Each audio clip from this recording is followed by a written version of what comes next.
सामने खड़ा हुआ दुश्मन है उसका भी सातवां घर से पता चलता है।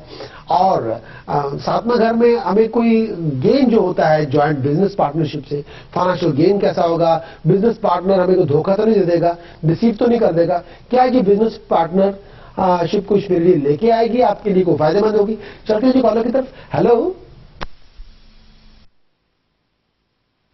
आठवें घर में भाई, आठवां घर जो जन्म कुंडली में होता है वो मृत्यु का घर कहते हैं, मौत का घर कहते हैं। आठवां घर होता है जो जन्म कुंडली में आठवां घर रिप्रेजेंट करता है एक्सीडेंट को। आठवां घर रिप्रेजेंट करता है अगर कोई हाइट से कोई गिर रहा हो, जमीन कोई गिर रहा हो, मतलब बहुत बुरी तरह से कोई। आठवां घर रिप्रेजेंट करता है आपके फादर के फाइनेंशियल लॉस को भी, यानी आपके फादर को अगर नुकसान हो रहा हो और आपकी कुंडली से पता चल जाएगा आठवें घर से भी क्या हो रहा है, कैसे हो रहा है। आठवां घर होता है कि जो हमारे रेक्टम, जहां से हमारे गुप्त हमारे, अगर उनसे खून निकल रहा हो या वहां पे कोई जैसे फिस्टुला जिसे हम कहते हैं, या रेक्टम कैंसर कहते हैं, या रेक्टम में कोई भूगंदर जिसे कहते हैं फोड़ा हो जाए, या जनन अंग पे को फोड़ा हो जाए, वहां से कोई रिश्ता रहो, वो भी आठवें घर से पता चल जाता है। आठवां घर जो होता है ये फादर से मिलने वाला सडन फाइनेंशियल गेन भी हो सकता है। आपकी फादर ने आपके लिए कोई गेन इनहेरिटेंस से मिला हुआ पैसा भी हो सकता है। आठवें घर से कई बार लॉटरी का पता चल जाता है, लेकिन आठवां घर से रीजन ऑफ डेथ भी पता चल जाता है। लेकिन आठवें घर के बाद जो हमारा घर आता है जो बहुत इंपॉर्टेंट है हमारी जन्म कुंडली में, वो होता है नवम भाव। नवम भाव जो है, जो नौवां घर जो जन्म कुंडली का है वो मुकद्दर का है। नौवां घर, अगर कोई किसी इंसान ने बहुत तपस्या की हो, नाम की बंदगी की हो, परमात्मा का बहुत नाम लिया हो, भी उसकी जो उसको जो बंदगी से जो प्राप्ति होगी, यानी कि एक तो है मटेरियल सक्सेस, एक है जो स्पिरिचुअल सक्सेस, वो भी नवे घर से है। नवे घर से पता चलता है कि यात्रा का, ट्रैवलिंग का, वो भी नवे घर से पता चलता है। नवा घर है कि आपके मुकद्दर में आप क्या लेके आए हैं। यानी कि दो तीन चीजें होती हैं कि एक तो जो हमारे कर्म किए पिछले जन्म में, उसका इस जन्म से फल क्या मिलेगा। नौवां घर जो पिछले जन्म के कर्म किए हुए हैं उनका फल क्या होगा, मुकद्दर में क्या है, मुकद्दर में हम क्या लेके आए हैं, राइज इन लक आपका कब होगा, जिंदगी में मुकद्दर में चमक कब पैदा होगी, वो भी नौवें घर से पता चलता है। नौवें घर से पता चलता है कि हम जिंदगी में कब हमारी लाइफ में पीक ईयर्स होंगे, कब जो लाइफ में डिग्निफाइड सक्सेस किन किन सालों में हमें मिलेगी। तो ये है नौवां घर। नौवें घर से आगे चलते हैं दसवां घर। जो दसवां घर है हमारे जन्म कुंडली में, ये रिप्रेजेंट करता है इसलिए house of profession. 10th house जो जन्म कुंडली का है। हाँ जी, चलते हैं जी कॉलर की तरफ। चलते हैं अपनी ज्योतिष चर्चा की तरफ। फिर कुंडली का 10वां घर है प्रोफेशन का, कुंडली का 10वां घर है करियर का, कुंडली का 10वां घर है स्टेटस का, कुंडली का 10वां घर है क्या कोई ऐसा प्रोफेशन होगा आपकी जिंदगी में जो आपको वेल्थ, पावर, अथॉरिटी सब कुछ देगा। कुंडली का 10वां घर है कि आप जिंदगी में क्या रुतबा हासिल करेंगे, क्या कुछ बनेंगे, क्या आपके नीचे लोग काम करेंगे, क्या लोग आपकी अथॉरिटी को मानेंगे, क्या आपकी जिंदगी में अपने काम के साथ को नेम और फेम आएगा। वो कुंडली के 10वें घर से आपको पता चलता है। जो करियर प्रोफेशन को रिप्रेजेंट करता है 10th हाउस, 10वां घर है। अब बात करते हैं 10वां घर बाप का भी होता है, फादर का भी होता है। कई लोग 9वां घर भी बाप का मानते हैं। 9वां 10वां घर। हेलो, हाँ जी, चर्चा की तरफ और चलते हैं नए कॉलर की तरफ। हमारी जो लाइव कॉल चल रही है उसकी तरफ। मैं बता रहा था कि आपको 10th हाउस जो जन्म कुंडली का होता है, हाउस प्रोफेशन है, हाउस ऑफ करियर है, हाउस ऑफ बिजनेस है। और ऐसा कोई प्रोफेशन यानी कि आपकी जिंदगी में आपके पास कितनी अथॉरिटी होगी, कितनी नेम ऑफ फेम होगी, कौन सा स्टेटस आपको मिलेगा जिसमें आपके पास वेल्थ, पावर, अथॉरिटी, वेल्थ सब कुछ मिलेगा, वो आपके 10वें घर से पता चलता है। 10वां घर आपके जो करियर है या बिजनेस प्रोस्पेक्ट है उसको बहुत ब्रॉड में, बहुत इन डेप्थ में डिफाइन कर देता है। अब चलते हैं 11th हाउस के बारे में। 11th हाउस जो है आपकी जन्म कुंडली में आपके सोर्स ऑफ इनकम का है कि बिजनेस से आपको पैसा कितना मिलेगा। 11th हाउस उसको रिप्रेजेंट करता है। 11th हाउस जो आपकी जन्म कुंडली का है कि आप अपनी जिंदगी में अपने बलबूते पे क्या करेंगे, उससे क्या मिलेगा आपको, क्या आप अपने बलबूते पे। हाँ जी, चलते हैं जी कॉलर की तरफ। हाँ जी, चलते हैं हमारी ज्योतिषा की तरफ, चलते हैं हमारे लाइव कॉलर की तरफ। 11वां घर तो होता है, जो मैंने कहा था 11th हाउस ऑफ द कुंडली है सोर्स ऑफ इनकम का। हम अपने प्रोफेशन से क्या नेम फेम पैदा करेंगे अपने लिए, क्या कुछ कमाएंगे अपनी जिंदगी में अपने बलबूते पर, 11वां घर उसका भी है। 11वां घर हमारे चचा का भी होता है, जो चचा मतलब ताया का भी है, 11वां घर चचा का भी है। और 11वां घर हमारे 10वां घर जो है हमारे घुटनों का भी है, यानी अपनी हमारे जो नीज का भी है। 11वां घर नी कैप का भी है, यानी इनको भी रिप्रेजेंट करता है। जो 9th हाउस है कुंडली का, वो हमारे लिवर को भी और हमारी थाइस को, यानी जो उसको रिप्रेजेंट करता है। जो 8th हाउस है ये हमारे जो लोअर पार्ट है, लोअर एब्डोमेन का जो पार्ट है। हाँ जी, हेलो, चलते हो। हाँ जी। खास तौर पे जहाँ पे लाल रंग के कीड़े मकोड़े हों, हाँ जी। एक खोए का पेड़ा ले ले, कोई एक फट्टा ले ले, लकड़ी का तख्ता ले ले, हाँ जी। तो एक खोए का पेड़ा बनवा ले बड़ा सा, जिसका वेट खोए का मतलब मीठा डला हुआ हो, हाँ जी। और उसके पेड़ा हो 12 किलो, जैसे पहाड़ की तरह बना ले। हाँ जी। उसके मुंह के अंदर हाँ जी। हाथ से उसके मुंह के अंदर एक होल बना दे, हाँ जी। और उस होल के अंदर प्योर देसी घी हाँ जी। और जो बूरा होती है हाँ जी। उसको मिक्स करके उसकी उसमें डाल के उसको वहां रखाएं जहाँ पे बहुत कीड़े मकोड़े हों, और ये दिन होगा संडे वाला दिन, हाँ जी। और इससे आपकी बहुत सी लॉन्ग टर्म प्रॉब्लम्स खत्म हो जाएंगी। अच्छा जी। ओके जी। अच्छा, एक बात आपसे पूछनी है, मैंने लहसुनिया भी पहना हुआ है हाथ की छोटी उंगली में। बस आपने दुनिया भर के उटपटांग स्टोन पहने हुए हैं, पता नहीं क्या क्या आप कैसे आपने कोई आपको कैसे ये स्टोन बता रहा है, आई डोंट नो। बोला था कि आप ये लसनिया पहनने से लाइफ में कॉन्फ्लिक्ट खत्म नहीं होंगे, बढ़ जाएंगे। लसनिया पहनिए आप, और गॉड सेक, उससे आपकी पीस ऑफ माइंड कभी भी नहीं होगी। लसनिया नहीं पहनना। अगर आपने पहनना है लेफ्ट हैंड की स्मॉलेस्ट फिंगर में फाइन गोल्ड का बिना जोड़ का छल्ला पहना के पहने, लसनिया मत पहने, उससे आपको लॉन्ग टर्म में प्रॉब्लम हो जाएगी। ये जो बिना जोड़ का मीन्स लाइक बिल्कुल सब तरफ से कोई इसमें टाका नहीं लगा होगा? नहीं, फाइन गोल्ड की बैंड पहने लेफ्ट हैंड की चीची उंगली में। अच्छा जी। ओके जी। हाँ जी, थैंक यू जी। Thank you. हाँ जी, चलते हैं जी हमारी ज्योतिष चर्चा में, और अगर हमारे कॉल मिलते रहे तो कॉल की तरफ भी चल पड़ेंगे।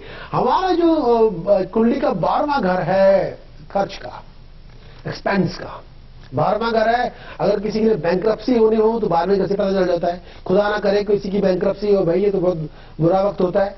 अगर किसी का ह्यूज फाइनेंशियल लॉस हो, वो भी 12वें घर से पता चल जाता है। किसी ने किसी को पैसे दबाने हो, पैसे मार के कोई बैठ जाए, वो भी 12वें घर से पता चल जाए। और कई बार अपनी मर्जी से ना किया हुआ बहुत बड़ा खर्च हो जाए, वो भी 12वें घर से पता चल जाता है। 12वां घर हमारे बेडरूम का है। भाई मैरिड आदमी है तो बेडरूम में हैप्पीनेस होनी चाहिए, ये बहुत जरूरी है, नहीं तो उसके बिना तो फिर सारी मैरिज को दारोमदार अपने आप में हिल जाता है। बेडरूम में जो हैप्पीनेस है उसको भी 12वां घर रिप्रेजेंट कर देता है, यानी कि peace of mind, stress, tension, insecurities, उसको भी 12वां घर रिप्रेजेंट करता है। और 12वां घर अपनी आंखों का भी होता है कि आंख में कोई प्रॉब्लम तो नहीं हो रही, या आंखों में कोई दर्द तो नहीं आ रहा, तो उसका भी पता 12वें घर से पता चल जाता है। और जैसे जन्म कुंडली में ये 12 घर हैं। अब जब भी हम नॉर्दर्न इंडियन एस्ट्रोलॉजी हो, सदर्न इंडियन एस्ट्रोलॉजी हो, जो बंगाल की एस्ट्रोलॉजी हो, चाहे कोई भी एस्ट्रोलॉजी हो, उसमें कुंडली के 12 घर को डिफाइन करते हैं 12 साइंस को लेके, जैसे एरीज से लेके पाइसेस तक। और 9 ग्रह जो प्रमुख माने गए हैं, जो 7 प्लैनेट्स है, वो तो फिजिकल एग्जिस्टेंस है उनकी, जैसे क्या कहते हैं, सन हो, मून हो, मार्स हो, मरकरी हो, जुपिटर हो, और वीनस हो, सैटर्न हो, और 2 शैडो प्लैनेट हैं, राहु और केतु। लेकिन राहु केतु का सबसे ज्यादा प्रबल प्रकोप तब होता है जब एक्लिप्स होते हैं, तब उनका बहुत ज्यादा इफेक्ट बहुत बढ़ जाता है।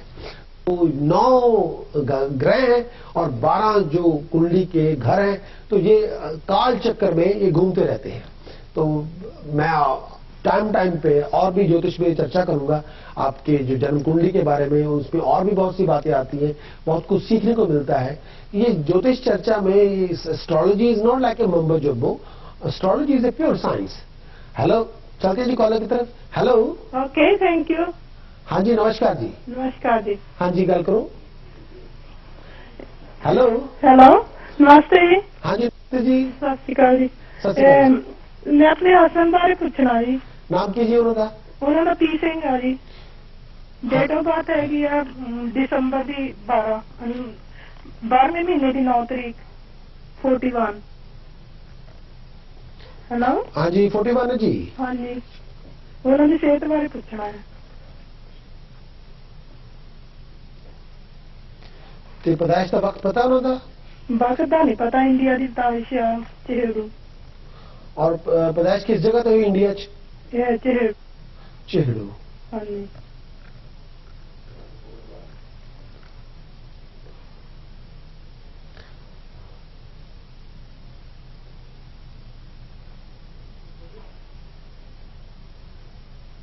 इस टाइम तो जी मंगल चल रहा है, मंगल पिछले कई साल तो चल रहा है हाँ जी और मंगल का ही थोड़ा है उन्होंने मंगल अष्टम भाव च है। हाँ जी मैंने तो मंगल का मैं उपाय दसदा तुसीं करवा दूंगे। हाँ जी हाँ जी मंगल का क्या उपाय करना जी, मिट्टी के कुजे विच शहद पा के दब दिओ, हाँ जी मिट्टी के कुजे विच शहद पा के जमीन च दबा दिओ, हाँ जी एक घट तो घट 8 मंगलवार कर दिओ। 8 मंगलवार हाँ जी और एक इन्हां साहब के गले दे विच चांदी का चौरस टुकड़ा चांदी की चेन च पाओ, हाँ जी ये बहुत ज्यादा जरूरी है। हाँ जी और एक इन्हां दे सराणे जौ रखो कम से कम 4 किलो 4 किलो जो और हर हफ्ते रखने हैं और बुधवार वाले दिन कबूतरों को पा देने हैं। अच्छा इन्हां जी दी सेहत वास्ते बहुत ज्यादा जरूरी है हाँ जी कि मोस्ट इंपोर्टेंट है। और जो भी मौका मिले 4 राउंड पंपकिन 4 हलवे कद्दू 4 हलवे कद्दू इन्हां दी छाती ना पेट ना टच करवा के बुधवार दे बुधवार या शुक्रवार दे शुक्रवार गुरुद्वारे विच या किसी धर्म स्थान ते दान कर दियो। ये 4 वारी करने हैं। हाँ जी ओके भैन जी।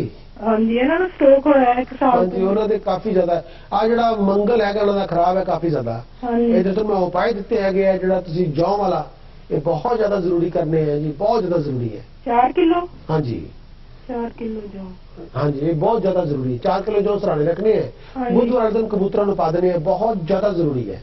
अच्छा कोशिश करो दूध च धो के पाइए कबूतरों को। अच्छा जी 4 किलो जौ मंगलवार ਨੂੰ ਪਾਉਣੇ ਆ नहीं बुधवार रखने हैं, बुधवार ਨੂੰ बुधवार अगले बुधवार कबूतर ਨੂੰ ਦੁੱਧ ਚ ਧੋ ਕੇ ਮਲ ਕੇ ਦੁੱਧ ਚ ਧੋਵੋ। ਜਿਹੜਾ ਦੁੱਧ ਹੈਗਾ ਉਹ ਚੱਲਦੇ ਪਾਣੀ ਚ ਪ੍ਰਵਾਹ ਕਰ ਸਕਦੇ ਹੋ, ਜਲ ਪ੍ਰਵਾਹ ਕਰ ਸਕਦੇ ਹੋ, ਲੇਕਿਨ ਬੁੱਧਵਾਰ ਵਾਲੇ ਦਿਨ ਕਬੂਤਰਾਂ ਨੂੰ ਜੌਂ ਪਾ ਦਿਓ। हाँ जी ਇਹਦੇ ਨਾਲ ਇਹਨਾਂ ਦੀ ਜਿਹੜੀ ਆ ਪ੍ਰੋਬਲਮ ਹੈਗੀ ਉਹ ਖਤਮ ਹੋ ਜਾਏਗੀ ਹੌਲੀ ਹੌਲੀ। ਲੇਕਿਨ ਇਹਨਾਂ ਦੀ ਜਿਹੜਾ ਹਾਲਾਤ ਹੈਗੇ ਆ ਉਹ ਥੋੜੇ ਸੀਰੀਅਸ ਹੈਗੇ ਆ, ਲੇਕਿਨ ਤੁਸੀਂ ਉਪਾਅ ਕਰ ਲਓਗੇ ਪਰਮਾਤਮਾ ਕਰੇ ਇਹਨਾਂ ਨੂੰ ਫਰਕ ਪੈ ਜਾਏਗਾ। ਇਹਨਾਂ ਨੇ ਦੂਸਰਾ ਕੀ ਕਹਿੰਦੇ ਉਹਨੂੰ ਸੁੱਚਾ ਮੋਤੀ ਦਾ ਰਿੰਗ ਪਾਇਆ ਉਹਦੇ ਤੇ ਨਹੀਂ ਕੋਈ ਨੁਕਸਾਨ? मोती ਚਾਂਦੀ ਦੇ ਛੱਲੇ ਵਿੱਚ ਪਾਇਆ ਸੀ। ਸੁੱਚਾ ਮੋਤੀ ਛੱਲੇ ਚ ਨਾ ਪਾਓ, ਸੁੱਚਾ ਮੋਤੀ ਗਲ ਚ ਪਾਓ ਇਹਨਾਂ ਦੇ। ਅੱਛਾ ਜੀ ਛੱਲੇ ਚ ਨਾ ਪਾਓ, ਚਾਂਦੀ ਦੇ ਚੌਰਸ ਟੁਕੜੇ ਵਿੱਚ ਸੈਂਟਰ ਚ ਸੁੱਚਾ ਮੋਤੀ ਜੜਵਾ ਕੇ ਸਾਹਿਬ ਜੀ ਦੇ ਗਲੇ ਚ ਪਾ ਦਿਓ ਅੱਛਾ ਜੇ ਜੀ ਪਾਣਾ ਚਾਹੁੰਦੇ ਆ ਤਾਂ। ਨਹੀਂ ਜੇ ਤੁਸੀਂ ਕਹਿੰਦੇ ਜ਼ਰੂਰੀ ਤਾਂ ਨਹੀਂ ਪਰ ਇਹਨੇ ਪਾਇਆ ਉਤਾਰ ਦਈਏ ਉਂਗਲੀ ਚ ਪਾਇਆ ਇਹਨਾਂ ਦੀ ਜੇ ਤੁਸੀਂ ਜੇ ਕੋਈ ਚੀਜ਼ ਸਟੋਨ ਪਾਣਾ ਹੈਗਾ ਜਿਹੜਾ ਤਾਂ ਮੈਂ ਸ਼ਾਇਦ ਦੱਬਣ ਨੂੰ ਕਿਹਾ ਉਹ ਜ਼ਰੂਰ ਕਰ ਦਿਓ। ਹਾਂਜੀ ਜੇ ਪਾਣਾ ਚਾਹੁੰਦੇ ਆ ਗਲੇ ਚ ਰੂਬੀ ਪਾਓ। ਹਾਂਜੀ ਰੂਬੀ ਕਿਉਂਕਿ ਨਰਵਸ ਸਿਸਟਮ ਰਿਪਰੈਜ਼ੈਂਟ ਰੂਬੀ ਕਰਦਾ ਹੈ ਤੇ ਰੂਬੀ ਪਾਓ ਗਲੇ ਚ ਨਹੀਂ ਪਾਣਾ ਹੈ। ਰੂਬੀ ਅੱਛਾ ਜੀ ਇਹ ਸੁੱਚਾ ਮੋਤੀ ਪਾਣਾ, ਸੁੱਚਾ ਮੋਤੀ ਵੀ ਪਾ ਸਕਦੇ ਆ ਲੇਕਿਨ ਸੁੱਚਾ ਮੋਤੀ ਚਾਂਦੀ ਦੇ ਚੌਰਸ ਟੁਕੜੇ ਜੜਵਾ ਕੇ ਪਾ ਦਿਓ, ਚਾਂਦੀ ਦੀ ਚੇਨ ਚ ਪਾਓ ਮਿੱਟੀ ਦੇ ਕੁੱਜੇ ਵਿੱਚ ਸ਼ਾਇਦ ਪਾ ਕੇ। ਸ਼ਾਇਦ ਕੱਲਾ ਸ਼ਾਇਦ हाँ जी कला शायद पाके भर के लाल कपड़े का मुंह बन के जमीन च दब दियो। 8 मंगलवार पा करना जी हो ਆਪਣੀ ਅੱਛਾ 8 ਮੰਗਲਵਾਰ घर ना दबियो किते बाहर दबना है, ਅੱਛਾ ਜੀ बाहर दब दियो। ਅੱਛਾ ਜੀ ਥੈਂਕ ਯੂ ਜੀ बहुत बहुत शुक्रिया जी, ਓਕੇ ਬਾਏ थैंक यू जी, बाय बाय। ਬਾਏ हाँ जी हाँ जी चलते हैं जी हमारी ज्योतिष चर्चा में। ज्योतिष चर्चा में जो कई बातें हम लेते हैं, कई बार बहुत से सवाल किए जाते हैं। लोग अपने घरों के बारे में सवाल करते हैं। भाई अपने घरों में आप घर की पूरी तरह सफाई करके रखें और घर में के अंदर किसी किस्म का क्लटर या इलेक्ट्रॉनिक इक्विपमेंट हो जो खराब पड़े हुए हो, जिनका कोई वजूद ना हो, अपने आप में जो चलते ना हो, बंद पड़े हो, जंग लगा लोहे का सामान हो, ऐसे वायर इकट्ठी करके रख छोड़नी, ये लकड़ी ऐसे जमा करते रहना गैराज में या घर के अंदर क्योंकि इसका कोई यूज नहीं हो, किताबों की रद्दी या मैगजीन्स या न्यूज़पेपर पुराने उठा के रखे हुए हो, ये घर के अंदर क्लटर मानते हैं ऐसे। और कई बार लोग ऐसे ही फिजूल चीजें भी काम आ जाएंगी और काम तो कभी आती नहीं हो। कई बार आप किसी चीज को अगर 1 साल के अंदर नहीं उसका बेनिफिट लेते वो कभी यूज भी नहीं होगी। तो ये चीजें कुछ ओल्ड कलर्ड ग्लासेस हैं जो पहनते